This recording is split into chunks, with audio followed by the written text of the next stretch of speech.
Hi, everybody. I'm Kraig Kann.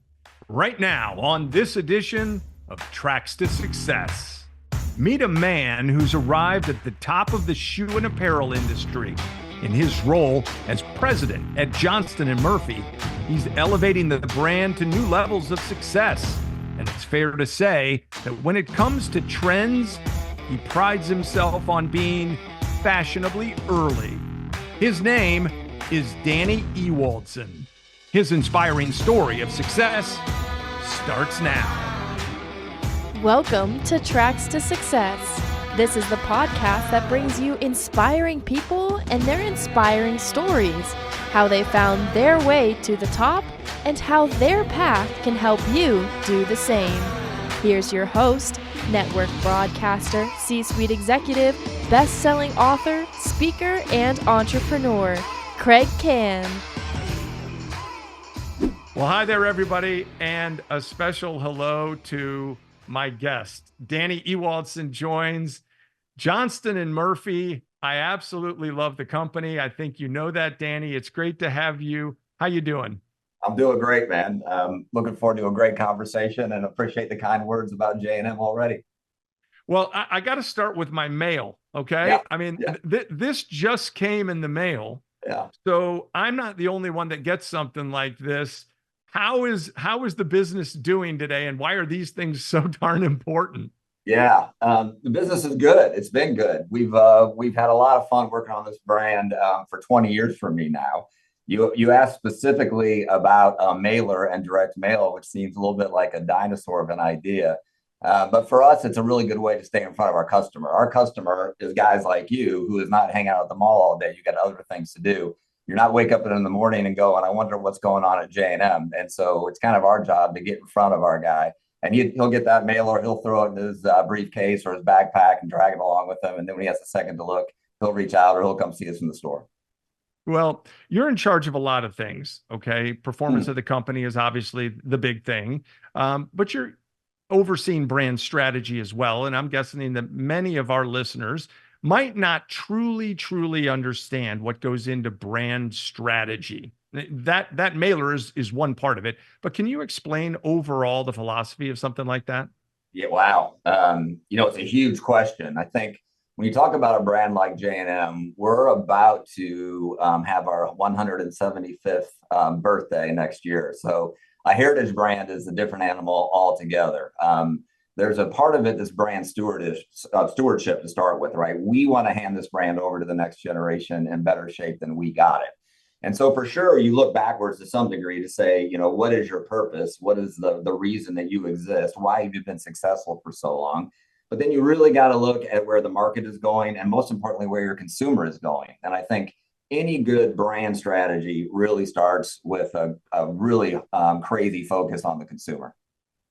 So what would you say is more important then, being fresh and new, or, pardon the rhyme, tried and true, something that's trusted, that everybody knows about? What's most important? Yeah, well, I think you got to understand what it is that a consumer loves about you. And so for a brand like J&M, it's a really kind of old school idea, but the idea of phenomenal world-class quality and world-class service, those old tenets of retail, still really come into play. And so we have to stay true to that no matter what we do. But if you don't continue to evolve and pivot your business and stay fresh and continue to innovate, you will quickly die. And so it's a combination of both for sure. I think understanding, again, the purpose of your brand and what you need to stay close to and stay true to is important, so you don't go outside the lines. And you don't chase revenue to the point where it can damage the brand. But outside of that, if you're not staying fresh, look out, because it's a really competitive market.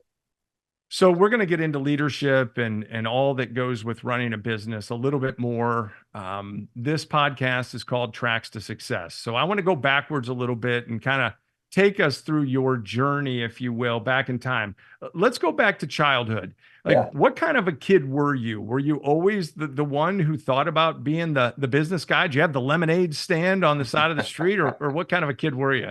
No, I didn't. I did have a paper route, and I grew up in the Midwest, and born in Minnesota and grew up mostly in Cedar Rapids, Iowa. And so I detasseled corn. I did all those things you could do, even though we lived in the city, right? In the big city of Cedar Rapids. But we didn't have much money. And so for me, it was more practical. Like I wanted to have money so I could buy things and my own clothes, later in life, buy guitars, buy sports gear, whatever the thing I was into at the time. But I wouldn't say that I was initially drawn to business specifically. Like any kid, I was just trying to figure things out and play a bunch of sports and then play music and do all those things. And then some things happened in my life later that got me really more focused on career, I think. Okay, you brought it up, so let's go there. Sports. What's your favorite? What were you good at? Yeah, well, what was I good at? Today, I'm an avid golfer, and I've talked a little bit about this in the past. I Yeah. absolutely love the game. I didn't pick it up until my late 20s, but I'm addicted. I don't get to play as much as I would like, but I love it. And I'm a decent player, right? I've been a single digit handicap for a long time, but the guys I play with just beat the hell out of me every weekend. I play with a lot of good players. Were you a player as a kid? Did you play as a kid? No. But what did you play as a kid? No, I played, believe it or not, I played football and basketball, baseball, wrestling, all those things. But I am 5'7", 150 pounds, and at some point, all the sports sort of outgrew me. And that's when I kind of shifted over to music and started playing guitar and doing that whole thing. Okay.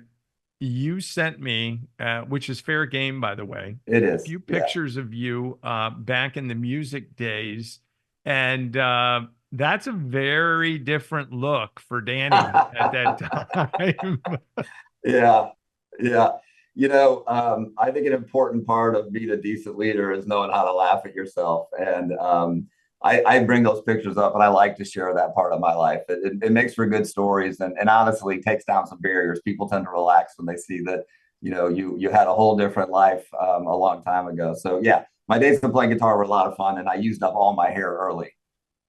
Okay, so we could say follically challenged now, Yeah, and sure. I can relate. We can all relate to that stuff. But like, what got you into music? Were you playing that in high school and college, playing gigs? What was that all about? Yeah, honestly, my parents went through an odd divorce, and give you some background on that. My father was a minister of a big church in Cedar Rapids, Iowa, and came out of the closet in 1980.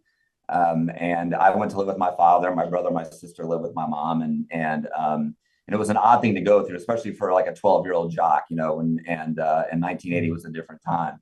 And I learned so much through that whole process, but I also wandered a little bit after that, got in a little bit of trouble and wasn't the best kid and trying to find something to get focused on. And I got a guitar when I was 13 years old and just was enamored with the thing. There's always music in my family. Everybody in my family are musicians. So started playing professionally when I was 14 or 15. And, in high school, I didn't usually go to school on Fridays. We would do Thursday, Friday, Saturday night gigs and tour all over the Midwest. And it was great. I loved every bit of it. So, okay, if you had your way, Yeah. would you be playing guitar professionally now and doing all the music, or do you like what you're doing? I mean, it's not a loaded question. No, you're not getting fired. You run the company, okay? Right. It's a great question. I still will have dreams where I am playing a show, right? And I'll wake up the next day and think about how great that was. And I did get the opportunity to do it professionally as an adult. So I didn't go to college. I went straight to LA out of high school and took a shot at all that. And it was really, really an awesome thing to do when you're 16, 17, 18, 19 years old.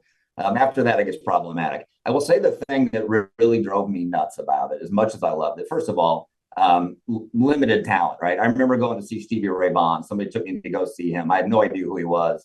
And I remember after watching that, going home and apologizing to all my guitarists for ever touching them, right?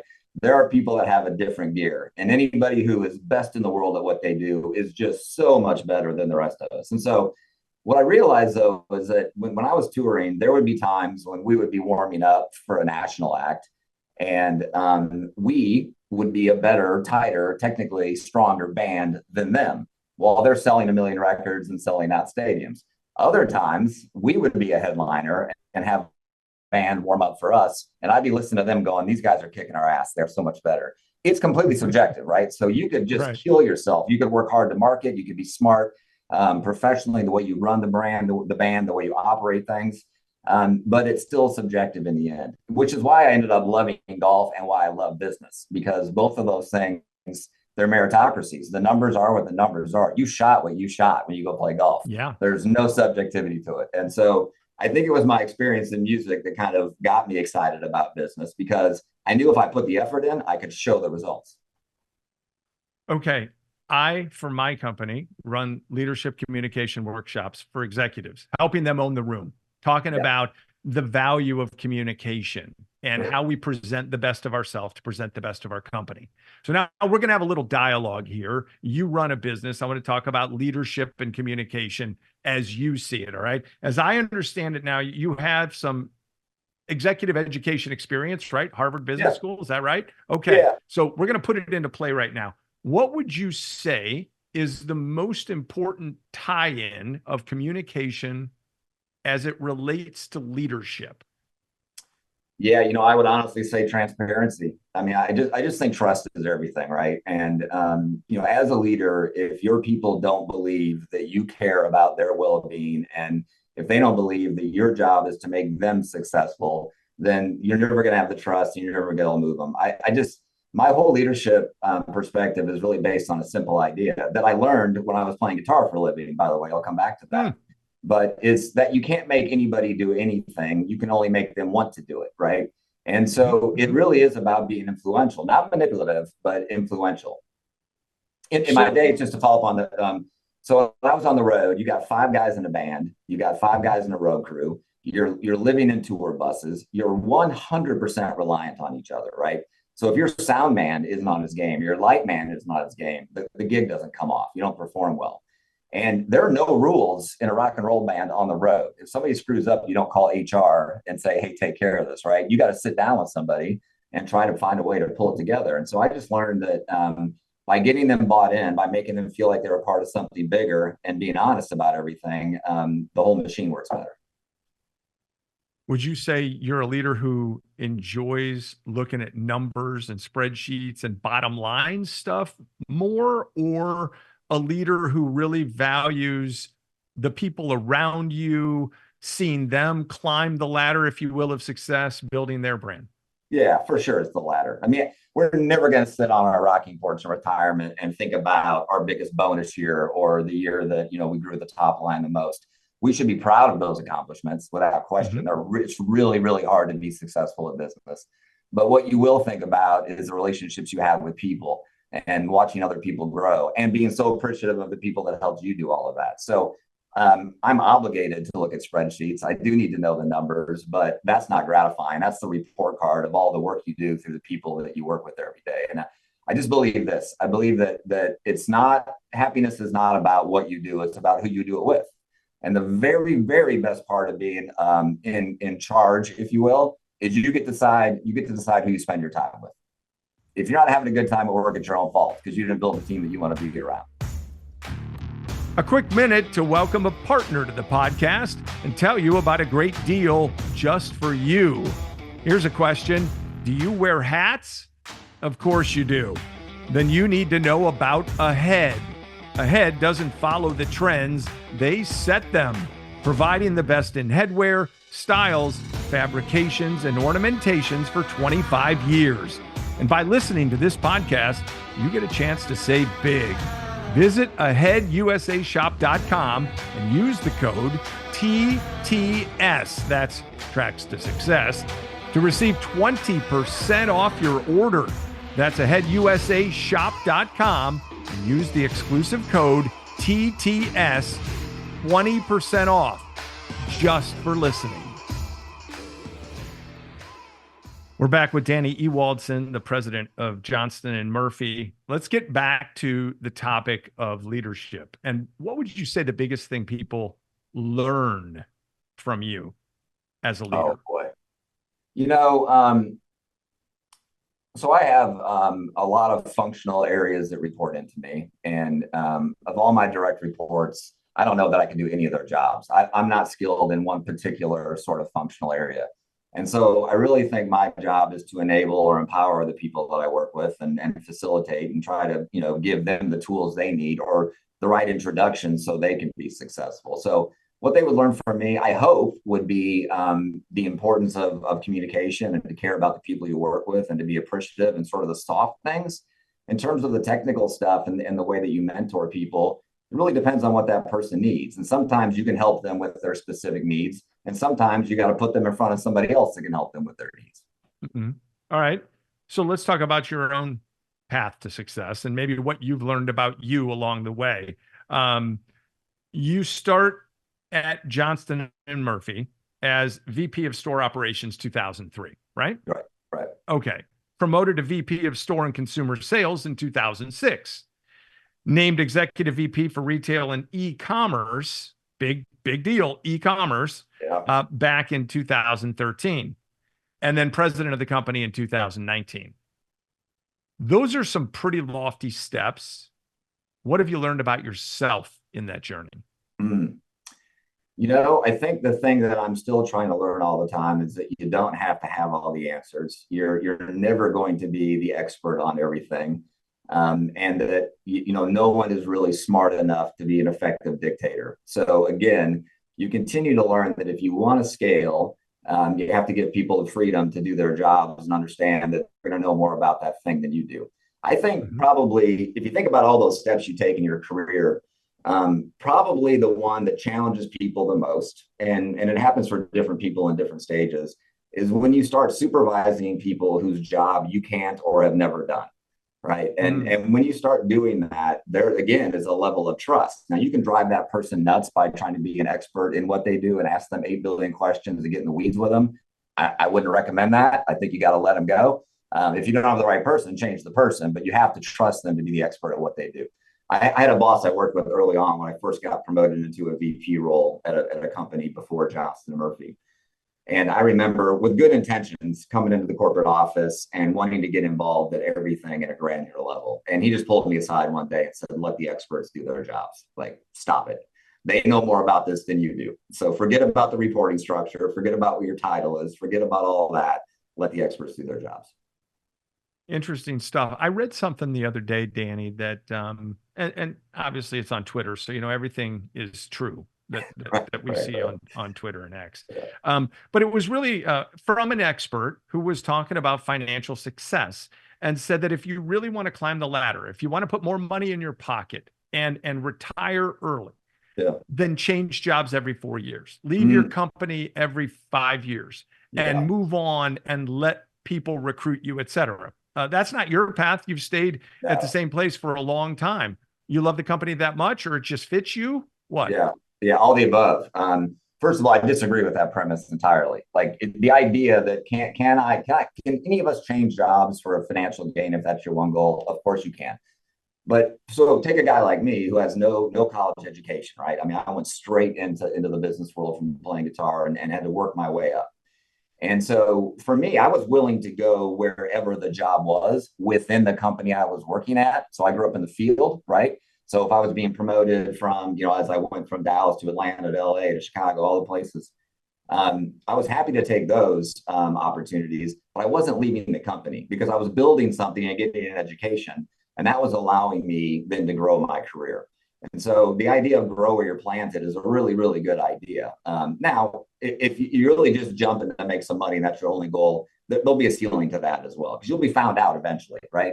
It's easy to walk in and sort of fix what was ever broken behind you, but to build something sustainable is a different skill set, and you're not going to know if you have the ability to do that unless you stay put for a while. In addition to hosting this podcast, Kraig leads the Kann Advisory Group, focused on elevating communication for companies and individuals. Company consulting, team and individual workshops, mind-altering virtual programs. To learn more and to find out why the Elevate workshop has been labeled the most powerful experience in leadership communication, visit cannadvisory.com. And when you do connect, mention the Tracks to Success podcast to receive your special discount. Now, back to the interview. Okay. So having heard all that, clearly something stands out there. I was going to ask you about the art of the sell, you know, and we're all salespeople. Doesn't matter what we do. Sure. We got to sell ourselves. You just said you didn't have a college education.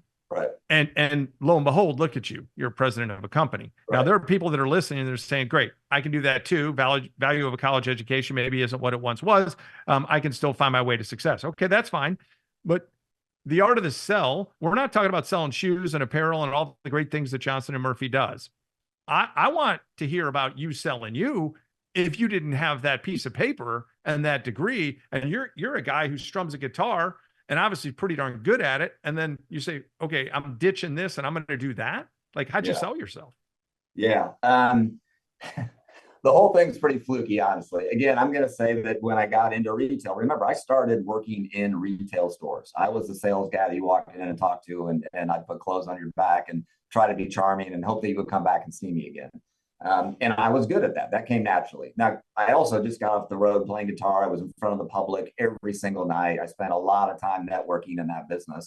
And so I was comfortable talking to people. And by the way, also passionate about it. I love people. And so, and I think people sense that. So that part was easy. Getting promoted for literally being good at sales, that part was easy. Then you get into management and you start to understand, am I scalable here and how do I sell myself from that perspective? And I sort of did that by accident as well, because, I became a district manager, right? So I was responsible for a group of stores across the Midwest. And very selfishly, when I looked at my calendar, I'd be like, okay, well, today I have to go to this city and see that team. Well, I don't like that team, and I'm not looking forward to this day. So I'm going to change that team so the next time I go, I have a better time. Well, it turned out that the people I like to hang out with are the same people that the public likes to hang out with. I would build teams full of likable people, like a really simple idea. And it turned out that was good for business. And then I figured I could replicate it at a broader level and more volume and more stores. And then over time, you start to pick up some business acumen just by being curious, asking a lot of questions. And so I think my curiosity got me a long way as well. I asked a lot of questions, and I think leaders enjoy people that ask good questions because they like to coach. Yep. Curiosity, big word. You hear that a lot from leaders. Yeah. Okay. I'm curious. I wrote a book called Can You Get Our Attention? Which in today's world, there's a lot of competition. Doesn't matter what we do. We got to find a way to stand out and separate ourselves. So how do you get people to follow? Now, Johnston and Murphy's been around for a long time. Yeah. It's one thing to get people to follow, and I want to ask you about how you do that.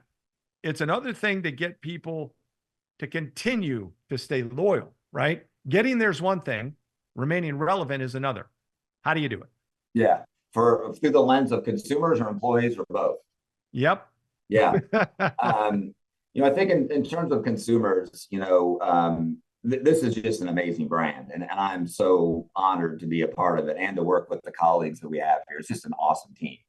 And, when I started 20 years ago here, the thing that really excited me about the opportunity was the brand had gotten a little tired. It needed to be freshened up. It needed to be modernized. And that's something you always work on. But the brand had never, ever put poor product into the marketplace. They'd never skimped on quality. They'd never skimped on service. So there was no integrity issue. There was no trust issue with the consumer. It was just a matter of trying to make the brand a little sexier, for lack of a better word. That's super fun work, right? Trying to repair trust or integrity, that's really hard work, right? That wasn't the challenge here.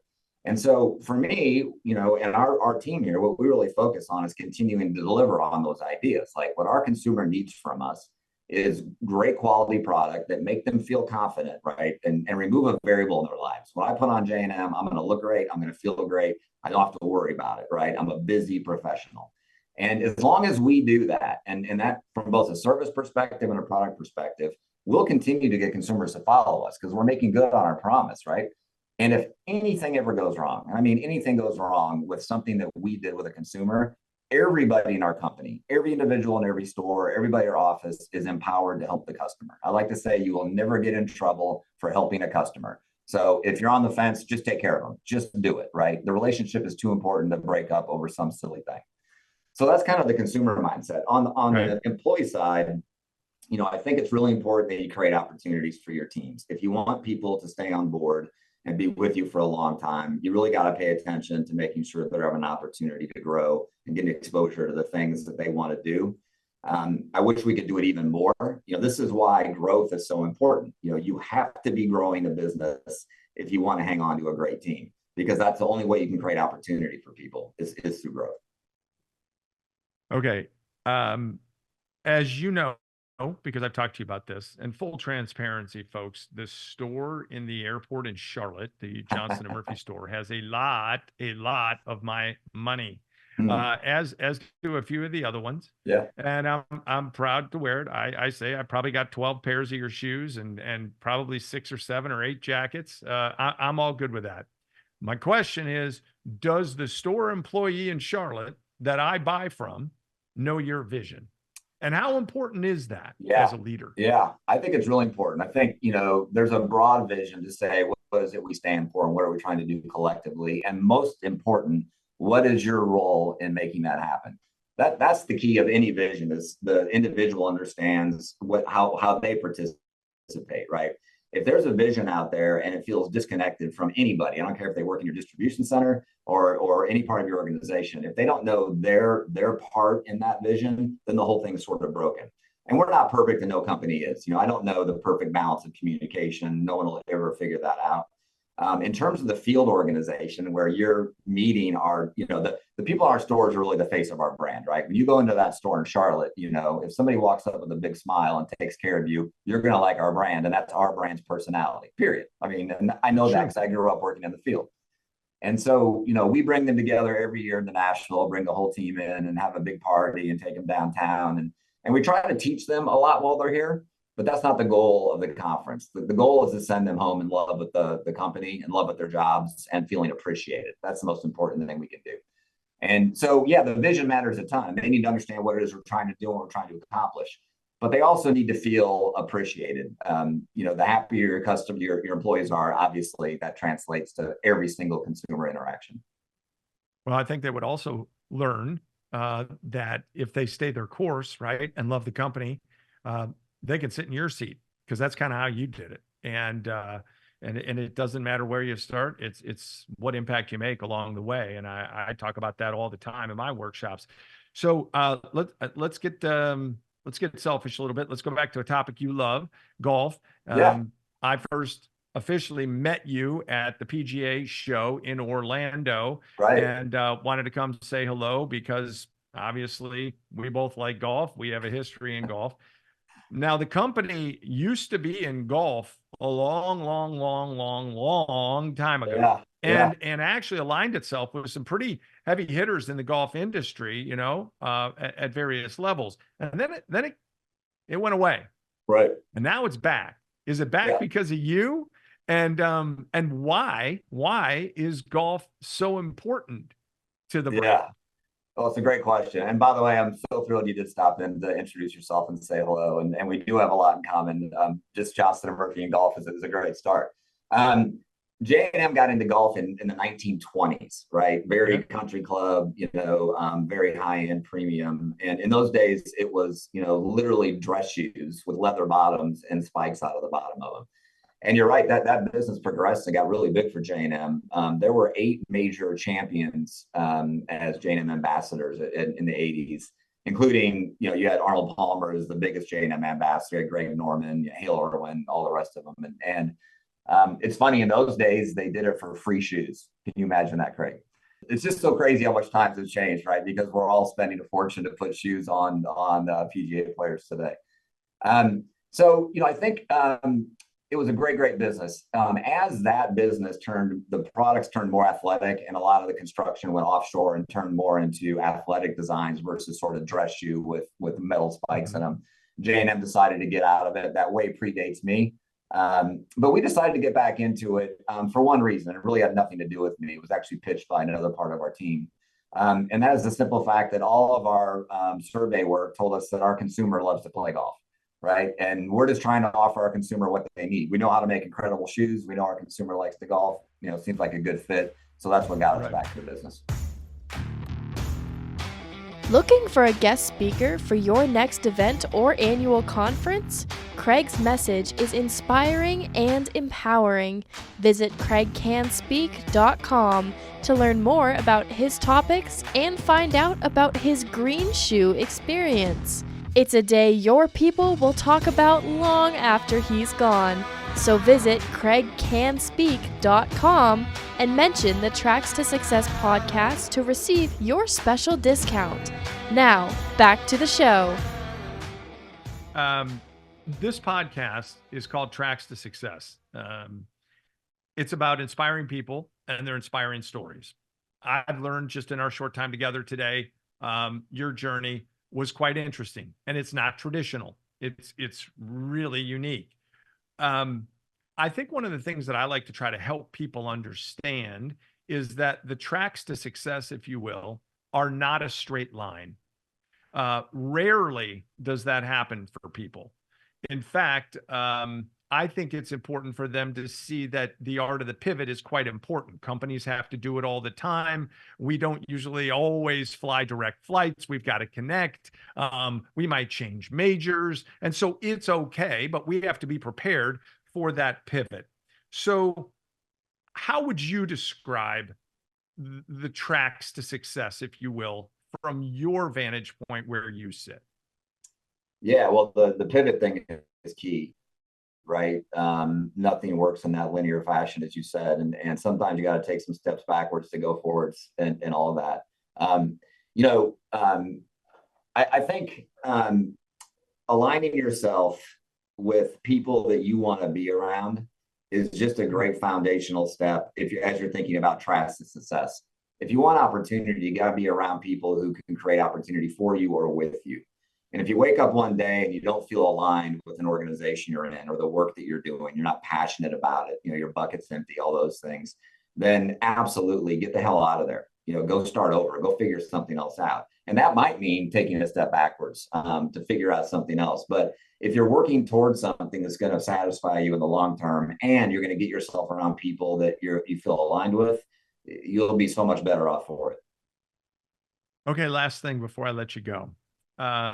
If you were in my team workshop, all right, we were co-conducting it, if you will, focused on building influence, focus on becoming a better presenter, focus on being a better storyteller and a better leader. And I asked you to talk about the importance today and the value of the personal brand, building a personal brand, professional brand that gets noticed. What would you say to that audience in front of us? Yeah, it's a great question because I think it's different for different people, right? Some people are blessed with effervescent personality, can really light up a room. Other people cannot. And I think understanding, first of all, what is your personal style of communication that resonates with others is key. And where I see people screw up, particularly relative to presentation, is when they write this beautiful speech that is not in their native tongue. In other words, they try to be overly articulate and use different words and different phrases and the rest of it. The more you can be yourself, the more you can sound authentic, the better you're going to connect with people. If you're funny, be funny. If you're intense, be intense. Whatever that thing you bring to the table is what you need to lead with, but it ought to be your voice, and you got to talk about things that you're expert in. The authentic voice. Write like you speak. Don't speak like it's written. Right. That's right. Pretty simple. Hey, this has been a blast. I value you as a guest, and I love what you've done for your company. As I think you like to say, and maybe you'll correct me if I don't get it exactly right, this isn't your dad's shoe company anymore. Is that fair? Right. Unless your dad knows what's up. That's exactly right. Yeah, I appreciate you bringing it to the campaign. Yeah, I mean, this brand has been a blast to work on, as I've said, and I love where we're taking it. It's a whole new generation to go after. And, for a company that's been around for 175 years, it can never be your dad's shoe company. You're always moving on to the next generation. Because if we act at our age, we'd be dead. Well, I just learned what's up. I think our audience learned what's up. It's great to spend time with you. Thank you so much for being a part of it. My pleasure, Kraig. Thanks to you. Time now for our closing segment. We call it Getting Ahead. My thoughts on helping you find your track to success. And it's brought to you by Ahead. If you're looking for the best in headwear, Ahead has you covered. From a robust collegiate collection with more than 30 universities to choose from, to styles featuring golf legends Palmer, Nicklaus, and Sorenstam, to fits for all 6 teams in the new TGL Golf League, visit aheadusashop.com. That's aheadusashop.com and use code TTS at checkout. Receive 20% off your purchase. That's aheadusashop.com and code TTS for 20% off. Well, obviously, as you just heard, Danny is in the apparel business, specifically shoes. He's in the shoe business. And one of the big parts of the workshops and the keynotes that I actually put on for audiences is, believe it or not, a shoe, just like this. It's actually a green shoe. And I hand it out to somebody in the audience. Each time, one shoe, one person in the audience. So how do they get one? Well, it signifies that somebody has actually stood out, that they've grabbed people's attention, that they've made a difference that day, and they've delivered a message that people will pay attention to and carry forward, building some word of mouth marketing, right? They get people talking. Now, Danny and I just talked about staying fresh and being ahead in the fashion industry. Now, when it comes to success, my advice is this: we don't want to follow the curve, because that's what a lot of companies and a lot of people do. They do it the way that feels comfortable to them. We don't want to follow the curve. We want to set the curve. We want to be the person that actually does what others haven't done or perhaps aren't willing to do or even try. And that's how you get noticed, by actually taking something in front of you and giving back something that's better than people expected or different than what people expected in the first place. So what I like to tell people is, A, focus on being better than others who do what you do. That's important. But most important is focus on being different. In other words, having a green shoe quality, a standout, standalone quality. And if you're looking to get ahead and have that track to success, then you need to focus on finding a way to separate yourself from your competition. Great to have Danny on the program. Great to have you with us on Tracks to Success. I'm Kraig Kann. We'll catch you next time. Until then, let's stay connected. Don't forget to subscribe to the show for more great interviews and Kraig's thoughts on reaching your highest personal and professional summit. Find it wherever you get your podcast and on the Kraig Kann YouTube channel and kraigcanspeak.com.